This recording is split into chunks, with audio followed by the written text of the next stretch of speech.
Olá companheiras, olá companheiros. Hoje é quinta-feira, dia 12 de setembro, e esse é o podcast Em Tempos de Guerra, a Esperança Vermelha.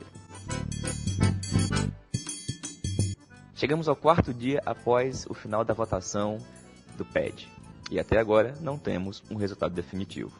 A SORG, a Secretaria Nacional de Organização, divulgou ontem, no dia 11, no meio da tarde, mais um boletim parcial, contabilizando um pouco mais de 87% dos votos. No entanto, não temos ainda a certeza de quando o total de votos vai ser contabilizado, se vão ser, e se isso acontecer, de que jeito e quando. Tem muita gente com dúvida, eu inclusive, e justamente por isso a gente vai conversar hoje com o Walter Pomar, com mensagens que a gente veio trocando desde o dia de ontem, para entender um pouco o que aconteceu. Afinal de contas, Walter, o que foi isso? Esse boletim parcial que a SORG divulgou significa o quê? Que nós não temos ou que nós temos um resultado parcial ou definitivo do processo? Olha, Patrick, fique tranquilo. Você não é o único a não entender. Eu também não consigo compreender o que é que a Secretaria Nacional de Organização quer dizer com esta frase que aparece em cima de todas as parciais divulgadas até agora. Para quem não viu, todo o boletim com os resultados parciais do processo de eleição petista, todo o boletim divulgado pela SORG traz em cima uma frase parcial com X% dos votos apurados. O boletim mais recente, que foi divulgado no dia 11 de setembro, às 13 horas, diz parcial com 87,6% dos votos apurados. Quem vê esse número supõe que estão faltando 12,4% dos votos. O problema aparece quando a gente faz um mero exercício de lógica formal. Parcial com 87,6% dos votos apurados. Isto quer dizer que a Secretaria Nacional de Organização sabe quantos votos foram efetivamente apurados? Não, ela não sabe. Ela não sabe e ela não tem como saber, porque ela só fica sabendo que um voto foi apurado quando a direção estadual encaminha para a direção nacional a ata. O que significa dizer que para a Secretaria Nacional de Organização, o número que ela divulga sempre é 100%. O resto é uma estimativa. Ela pode estimar que faltam 1%, 2%, 3%, 5%, 10%, etc. Mas ao invés de dizer que isso é uma estimativa, os boletins trazem uma afirmação. E essa afirmação, quem se der ao trabalho de ir conferindo boletim a boletim, foi sendo ajustada. É uma espécie de conta de chegar. Só que essa conta de chegar não tem a ver com os números reais, tem a ver com os desejos de quem fez a estimativa. Enfim, muito esquisito, muito complicado, e houve até quem imaginasse que essa frase era uma senha para, no momento adequado, inflar o número total de votantes. Tá, olha, eu sou da opinião que continua confuso. Então, nós tivemos ontem a divulgação de uma parcial com 87% dos votos apurados. E a pergunta é, por que não apurou tudo? Onde estão esses outros 13% que não foram apurados? Muito bem.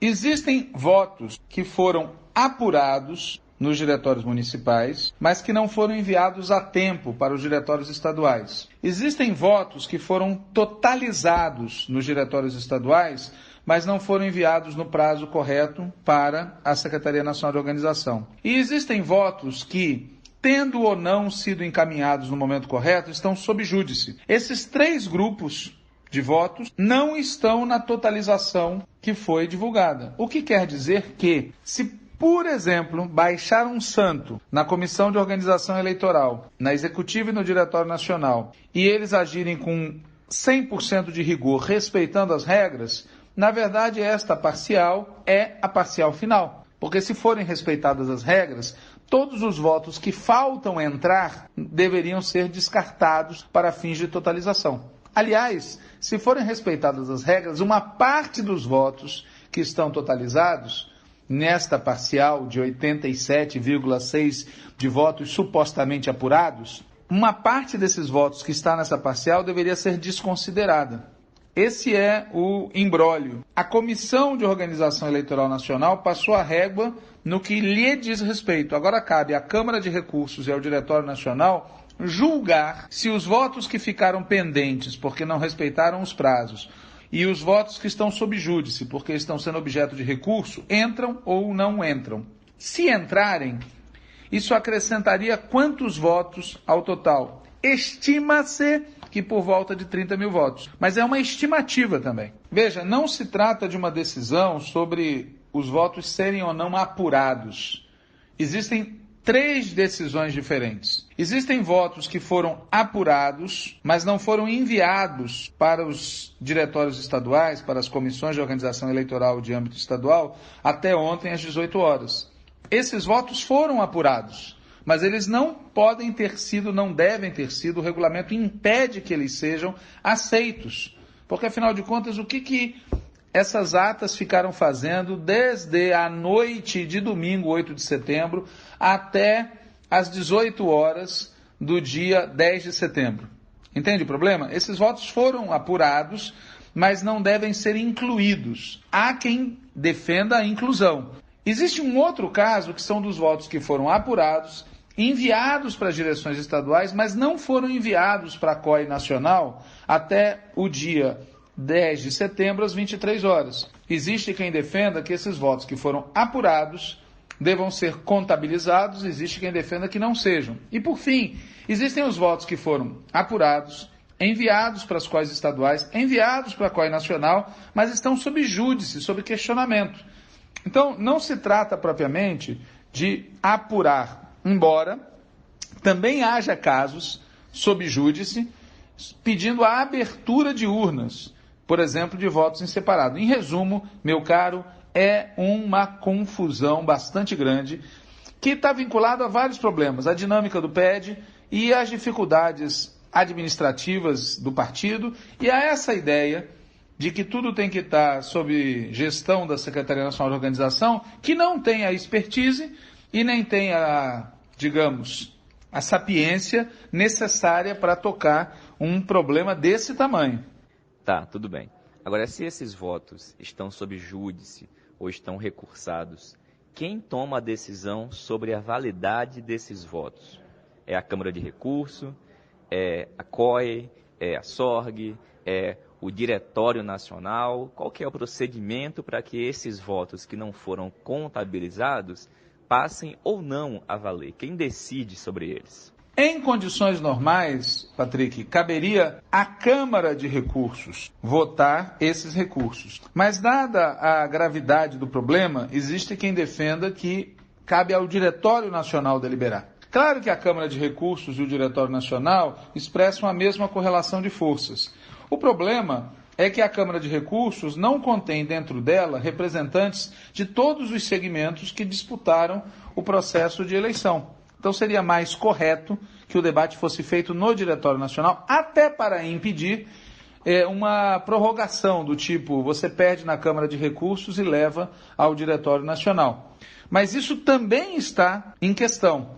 O que eu quero reafirmar é isso, quer dizer, a maneira como o processo foi administrado desde o início deixou brecha para todo tipo de problema administrativo e organizativo. E além disso tem problemas políticos e problemas de, vou usar a palavra exata, de infração ao regulamento, infração à legislação, infração aos bons costumes e à ética, infração ao bom senso. Tem tudo isso misturado, complicando a coisa. Muito bem. A próxima pergunta é, e quando é que isso vai acontecer? Porque vejamos, Walter, ontem aconteceu uma coletiva de imprensa com a presidenta do partido, com a secretária nacional de organização do partido, mais um monte de parlamentar que estava por lá, para anunciar o resultado. E anunciaram essa versão parcial, com 87, poucos por cento dos votos apurados. Então, uma vez que o correto é que o Diretório Nacional decida, até quando é que ele tem para dar essa decisão? Olha, Patrick, quando? Boa pergunta. O Congresso se instala nos dias 22, 23 e 24 de novembro. Então, a rigor, tem aí pela frente alguns dias, algumas semanas em que isso pode ser feito. Nessa semana em que nós estamos, encerra o prazo de apresentação de recursos. E o regulamento prevê um prazo para os recursos serem julgados. E é dentro desse prazo, tá certo, que essa questão vai se dirimir. Ok. Agora vamos lá. Mesmo sendo um resultado parcial, há um indicativo de que a CNB constituirá uma maioria absoluta. Nessa versão atual, ela já possui. E mais do que isso, ela vai indicar mais de 400 dos 800 delegados do Congresso Nacional. Só que a chapa de direção da CNB ainda vai receber votos de delegados eleitos por outras chapas. Por exemplo, provavelmente, dos votos dos delegados eleitos pela chapa do Diálogo e Ação Petista, do Trabalho, bem como a chapa Repensar o PT, do Ricardo Berzoini e do Jaci Afonso. E não duvidemos também que vai receber os votos na chapa de direção da chapa do movimento PT. Então, essa maioria absoluta de hoje, 50 e pouquinhos por cento, passa de 60, Walter. E aí, o que você acha que essa situação coloca para a disputa do Congresso?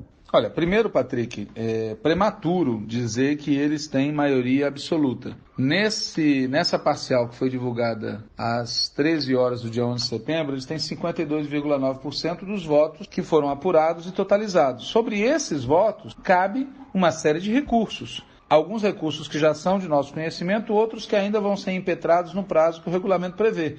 Caso esses recursos sejam aceitos, eles perdem a maioria absoluta. Claro, você pode dizer, eles têm maioria para negar esses recursos, portanto eles terão maioria absoluta e pode ser até maior do que esta que aparece. Sim, você tem razão, mas é diferente ter maioria absoluta no voto legítimo e incontestado e ter maioria absoluta ou relativa com base em votos contestados, produto de processos viciados e do desrespeito ao regimento que eles próprios aprovaram. Então, é preciso ficar claro, quem está me ouvindo, que essa maioria de 3%, ela não é produto do debate da militância, da base social. É produto disso, em parte, mas em parte também de métodos questionáveis, condenáveis, ilegais, à luz do regimento partidário e à luz, inclusive, de outras peças legais. Como é o caso, eu insisto, do grotesco impedimento da atuação dos fiscais em pelo menos um caso já objeto de recurso e em outros que ainda serão objeto de recurso no Rio de Janeiro. Se eles tiverem maioria absoluta, não vai ter Congresso. A rigor, se eles tiverem maioria absoluta, eles podem resolver entre eles aquilo que o Congresso vai aprovar ou deixar de aprovar. O que significa dizer que mais de 40% do partido vai se tornar espectador das decisões do grupo majoritário. Então é bom para o PT, é bom para a ecologia partidária que eles não tenham maioria absoluta. Mesmo que eles, com os aliados que você citou ou outros, possam vir a ganhar votações, eles não terem maioria absoluta garante que haja algum debate, algum grau de indeterminação sobre o que vai ser de fato deliberado. Agora, se eles tiverem maioria absoluta, isso não vai ocorrer e os setores minoritários, somados são cerca de 40%, vão se converter em espectadores do processo. Beleza, meu velho. Agora vê só. E com relação ao desempenho das chapas do campo da esquerda petista? Das tendências que construíram ou que vinham construindo o movimento rumo ao 7º Congresso? Que análise você, desde já, consegue fazer sobre isso? Olha, Patrick, não é possível, para mim, pelo menos, responder a tua questão neste instante, por 3 motivos. Primeiro, não foi concluída a totalização. Segundo, é preciso fazer uma análise fina, comparativa, cruzando o desempenho nacional com os desempenhos nos estados. Por quê? Porque algumas chapas da chamada esquerda petista parecem ter sido beneficiadas por votos oriundos da CNB, votos que vieram em troca de acordos feitos em alguns estados. Me parece ser, por exemplo, o caso do Pará. Em terceiro lugar, porque é necessário decompor as chapas. Existem chapas, como o Diálogo e Ação Petista, ou em tempos de guerra, a Esperança Vermelha, que foram impulsionadas basicamente por uma única tendência. A articulação de esquerda, no caso da chapa em tempos de guerra, o trabalho, no caso da chapa Diálogo e Ação Petista. Existem outras chapas que são expressão de coalizões, coligações de tendências. A chapa Fora Bolsonaro, a chapa Optei pelo Socialismo, é um exemplo disso. Ali existem algumas tendências que se coligaram. Nessas duas chapas que eu citei, algumas tendências se coligaram. E existe também o caso de chapas que são coalizões de mandatos parlamentares. Então, isso precisa ser levado em conta ao fazer a análise, para poder fazer uma comparação do desempenho relativo de cada chapa, levando em consideração a sua distinta composição interna. Isso posto, é preciso reconhecer com todas as letras.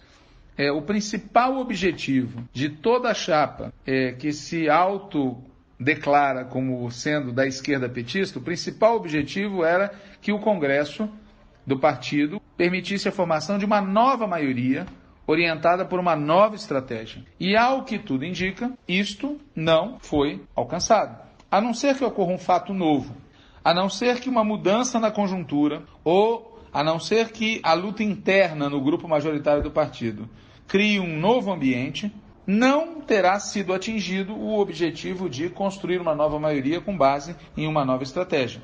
Esse objetivo tem que continuar a ser defendido, porque nós estamos convencidos, convictos, seguros de que se o PT não muda de estratégia, o PT vai ser derrotado, e nós estamos também seguros de que o atual grupo dirigente não se demonstra disposto a construir uma nova estratégia. Então esse objetivo continua na ordem do dia, mas não será no plenário do Congresso que ele vai ser atingido, salvo, como eu falei, que ocorram fatos novos. Eu acho que esses fatos novos podem ocorrer, seja por conta das disputas no interior do grupo dirigente, seja por conta de fatos externos ao partido. A ação do governo Bolsonaro, da classe dominante, a evolução do cenário internacional podem criar situações novas frente às quais esta maioria que foi construída no processo do Congresso se divida. Ô Walter, e por fim, quais são os movimentos que a gente pode antecipar ou prever e decidir e falar para a militância com esses resultados?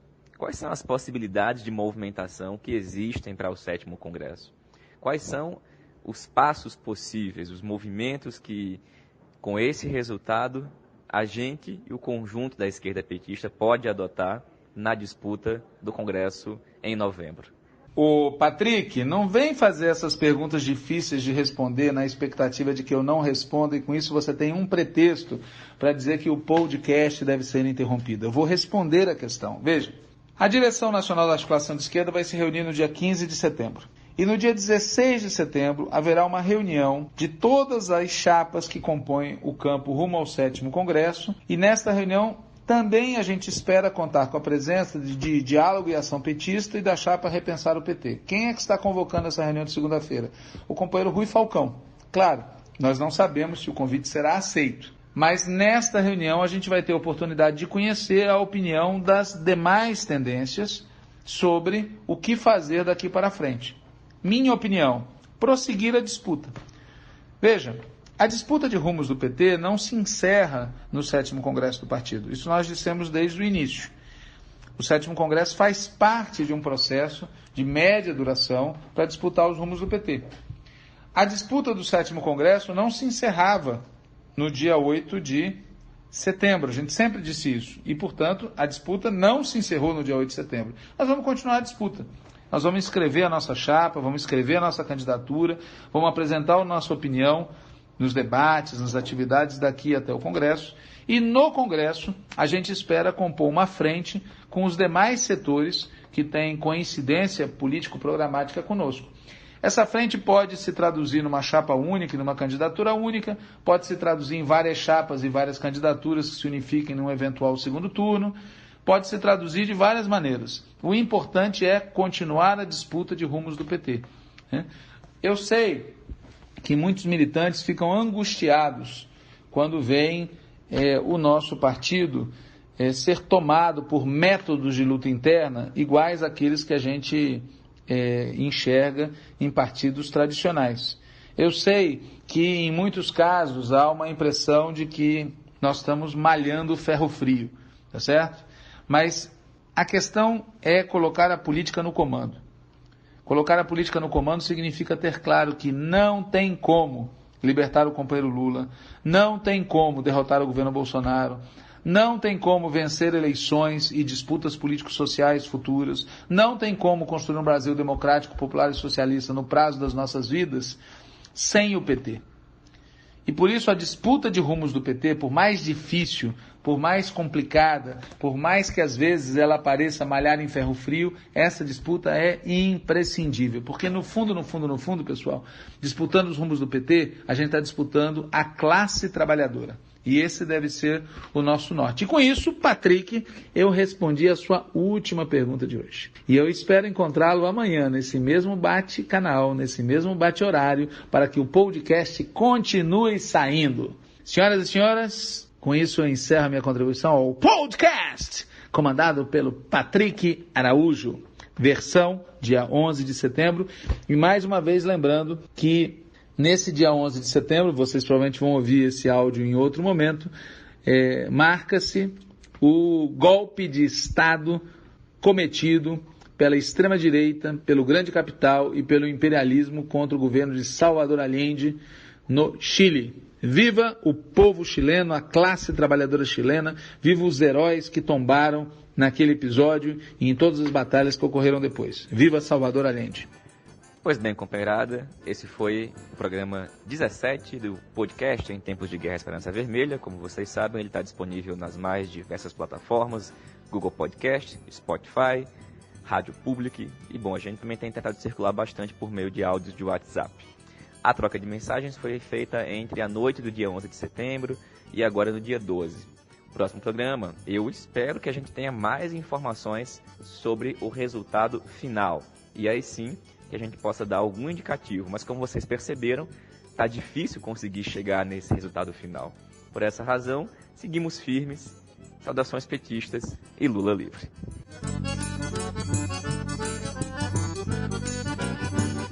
Alla mattina mi sono alzato, oh bella ciao, ciao, ciao, ciao alla mattina.